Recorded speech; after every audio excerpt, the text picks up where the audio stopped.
यो नमस्कार। थोड़ी सी ये भी चर्चाएं हो जाए, अच्छी बात है। बोलना का सो बोलिए रे भाई, बोलत ही सब तत्व नसाही। बोलत बोलत बारह विकारा ते नहीं सूझे वारण पारा। मिलहि सजन बचन दुई कहिए, मिले असंत मौन होए रहिए। मिले सज्जन गप दुई चारी, मूर्ख मिले रहिए झक मारी। कहने का ये भाव है मेरा कि कन्वर्सेशन ठीक ठीक किन से की जाए, किन से कन्वर्सेशन में हमें रुचि आती है, कौन हमें इस बात को फॉलो करता है। ये कबीर बुद्धि है, कबीर विद्या है। एक बार आप संसार को पलटने के लिए चलेंगे तो ये संभव नहीं है, क्योंकि ये प्रकृति जो है ये समतल नहीं है। समतल होगी तो इसका नाम प्रकृति रहेगा ही नहीं, ये उभर खाभर है। लोग हर जगह विभिन्न विचारों में हैं, और विभिन्न विचारों में क्यों हैं होने का एक कारण है अंदर और बाहर दो बात। विविधता में एकता, सदगुरु कबीर कथित बीजक की सबसे पहली रमैनी है। क्या है वो? जीव रूप एक अंतर्बासा, अंतर ज्योति किन्ह प्रगासा। जीव रूप में तमाम दुनिया एक है, सजातीय है। किसी का जीव दो रंग का है नहीं। चींटी हो या हाथी, बैल हो या बकरी, आदमी हो या और कुछ, जीव रूप में सभी एक है। अंतर्बासा, जीव का बासा शरीर, तो अंतर है ना बासा में। हम मानव हैं, दो हाथ दो पैर है, कहीं बैल है चार पैर है, कहीं बंदर है, कहीं छिपकली है, तमाम तरह के प्राणियां हैं। जो बाहर के ओर देखते हैं तो वहाँ विविधता नज़र आती है, और अपने अंदर के ओर अगर देखते हैं तो वहाँ एकता नज़र आती है, जीव रूप एक। तो सबसे बड़ी बात है अंदर में झांकना, अंदर को पढ़ना। अच्छा, ये इस संसार की सबसे ऊंची विद्या है। पर बचपन से ही हम लोग भी बाबा जी सब के संग में रहे हैं। तो एक तो बाबा जी थे सुपौल दुरनिया तरफ के राजपुर वाले साहब, तो हम बेदरा थे, बूढ़े महात्मा थे, लेकिन बड़ी अच्छी बनती थी उनसे हमारी। उनको कहे हजूर एक चीज़ कहिए, तो जब यह सत्संग सबसे ऊंची बातें हैं तो फिर लोग इनको मानने वाले कम क्यों होते हैं? तो बड़ा सटीक जवाब दिया उसने। कहा देखो ये बहुत बड़ा शहर बाज़ार है ना, इसमें पान बीड़ी सिगरेट कपड़े लत्ता का दुकान, सारी बाज़ार भरा हुआ, खचाखच भरा हुआ, बाज़ार में भीड़ है। लेकिन अगर तुम मोती खरीदने के लिए जाओ तो इतने बड़े बाज़ार में कहीं एक दो तीन चार दुकानें होंगी, वहाँ भी भीड़ बहुत कम होगी। काहे? तो महंगे वस्तुओं का ग्राहक कम होता है, अलुल जलुल का ग्राहक सारा संसार है। हम कहने का मतलब है कि आम जुबान में कबीर है, लेकिन तथाकथित कबीर के उस रहस्य को जानने वाले वो गिनती में आ जाएंगे। जिन्होंने इनके रहस्य को समझा है वो गिनती में आ जाएंगे। अब इतिहास पलट के देख लीजिए। अच्छा, वो तो गिनती में आ जाएंगे। उन्होंने क्या किया? इसके पीछे खोज किया, इनके ऊपर इतिहास बनाया, इसके ऊपर रिसर्च किया, इसके ऊपर उन्होंने डिग्री ली, सब कुछ ली। पर एक चीज ये भी झूठी क्यों कहिएगा, इसको कम मत कहिएगा। कबीर का सच्चा अनुभव उसी ने किया होगा जिन्होंने सांस में ढूंढा होगा। सांस के अलावे अगर वह कबीर को अच्छी तरह से जानता है तो कबीर के किताब के माध्यम से जानता है, कबीर को इतिहास के माध्यम से जानता है, या कबीर पर उसने कोई रिसर्च किया है बहुत बड़ा, इसलिए जानता है। कबीर के सच्चे रंग को, सच्चे अंग को, कबीर की सच्ची अनुभूति को ढूंढने वाले जिन्होंने सांस में ढूंढा होगा कहे। तो आप जितना आप अपने अंदर के ओर आते हैं उतनी एकता आप में समाती है, और जितना बाहर के ओर जाते हैं उतनी आप में विविधता समाती है। तो बाहर में तो बहुत कुछ है, अंतर में सिर्फ एक वस्तु है। अच्छा ठीक है, अब आइए फिजिकल वर्ल्ड से निकल करके हम लोग थोड़ी सी स्पिरिचुअल वर्ल्ड में चलते हैं। और स्पिरिचुअल वर्ल्ड में भी जाना जरूरी है। क्यों जाना जरूरी है, मैं थोड़ी सी कह रहा हूँ।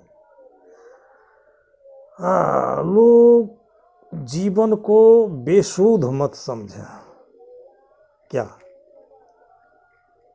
दुनिया को जीने के लिए जो हस्ती हमारे पास में है, उसी हस्ती में अगर इस जीवन को जी लिया तो ये कोई जरूरी नहीं कि हमने सच्चे जीवन को जी लिया। अगर इसी जीवन को जीते हुए सच में जीवन को जिया है, वह सच्चा जीवन मेरा होगा। और उस अनुभव को, उस प्रेम को, उस ज्ञान को साहित्यों में, शास्त्रों में इस नाम से गाया गया है, सत चित आनंद, सचिदानंद घन प्रेम।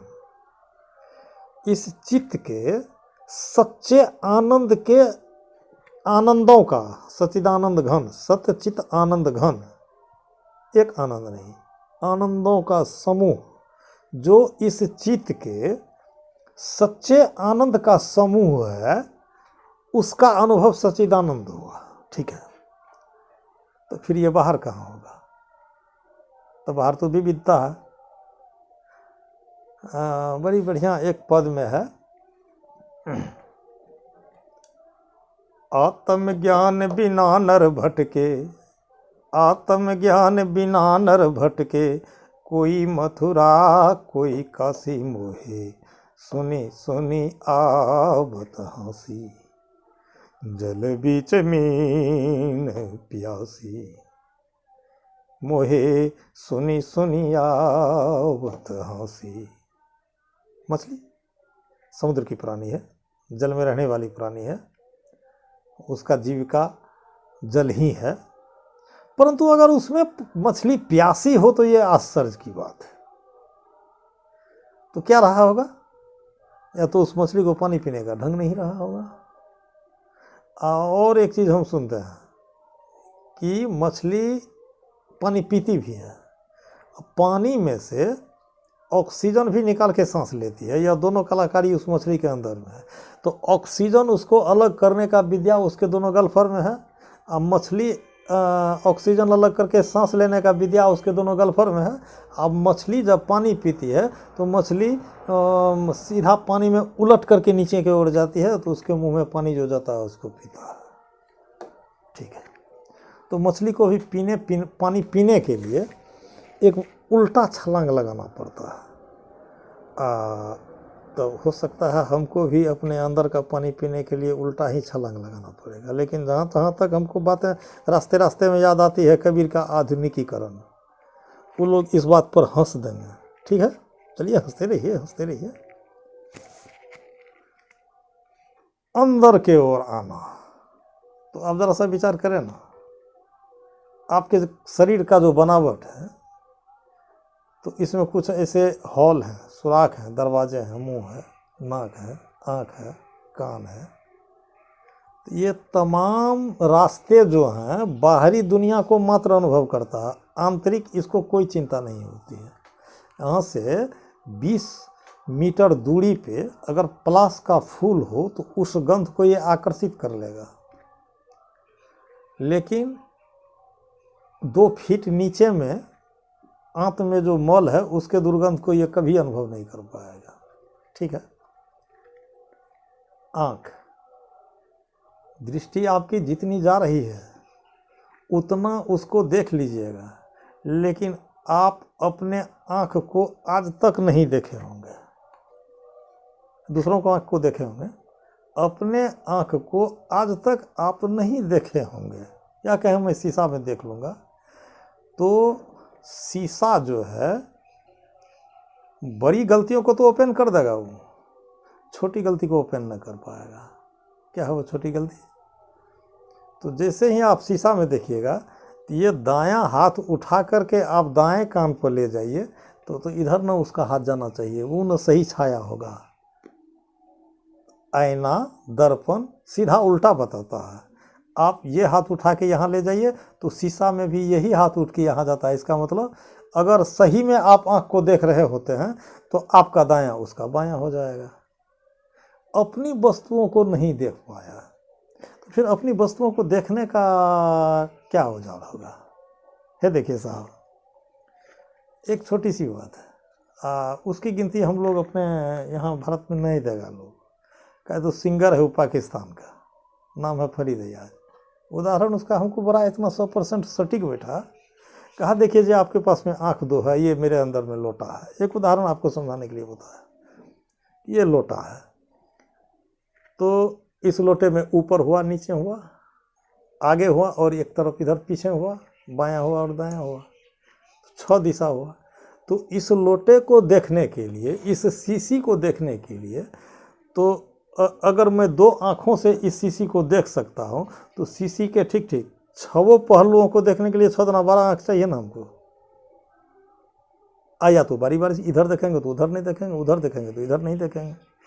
एक छोटी सी वस्तु को देखने के लिए अगर हमको 6 दुना 12 आँख चाहिए तो फिर इस 2 आँख से इसके तमाम पहलुओं को हम नहीं देख पाएंगे।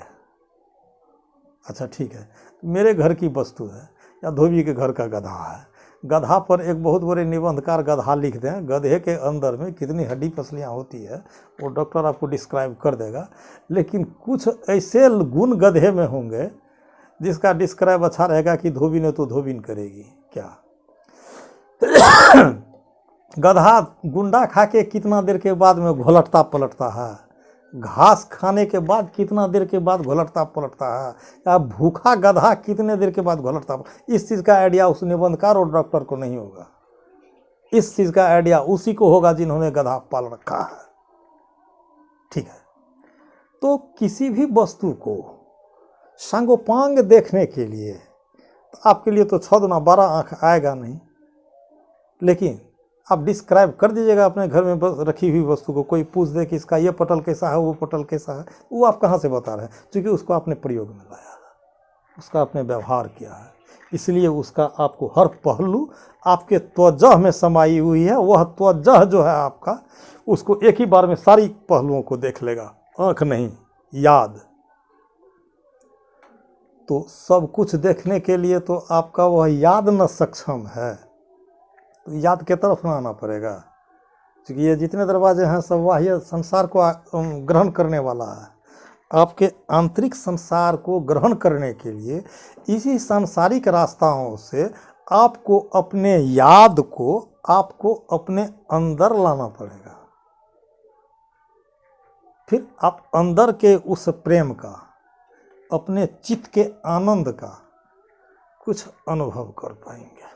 अच्छा ठीक है, तो अंदर आने के लिए रास्ता तो वही है, जिस रास्ते से आप बाहर जाते हैं उसी रास्ते से आप अंदर आ पाएंगे। इसमें थोड़ी सी मैं एक रास्ते की बातें आपके सामने रखता हूँ, जैसे आँख है मेरा, ठीक है। तो ठीक, आँख से हम सारी दुनिया को देखे हैं, तो सारी दुनिया को देखे हैं। एक चीज़ और है, इस आँखों से इस दुनिया को 1000 बार हम जीवन में देखे हो कि 9000 बार देखे हो या कि 9 लाख बार देखे हो, इस दुनिया का प्रतिबिंब इस पुतनी में सेव है। वह तमाम फोटो इस पुतनी में सेव हो करके आपके अवचेतन मन में मस्तिष्क के पिछले भाग मेडुला ऑब्लंगाटा में एक कोठरी है इसकी याद की, वहाँ ये रखा हुआ है। आपको वक्त वक्त पे ये सारी बातें आपको समय पर याद आ जाएगी, फिर आप उसको भूल जाएंगे। तो तमाम देखी हुई वस्तुओं का याद, चिंतन और प्रक्रिया की शक्ति इस आँख में है। ठीक है, अब उसको अंदर आने के लिए थोड़ी सी मैं आपके सामने एक किताब का जिक्र करता हूँ, बाइबिल का। बहुत ठोस प्रमाण है। कहा यीशु ने शरीर के दो दीपक, आँख, अगर यह दो नहीं होकर एक होता तो सारा शरीर प्रकाश का एक घर होता। The light of the body is eyes. If thine eyes be single, perhaps whole body shall have full of light। ये ऑल टेस्टामेंट्स बाइबिल की एक सूत्र है। चलिए ठीक है, इस चीज़ को यहीं रहने देते हैं। रात ज़्यादा हो गया है, आगे फिर आपको छींक आ रही थी, इसलिए हम बंद कर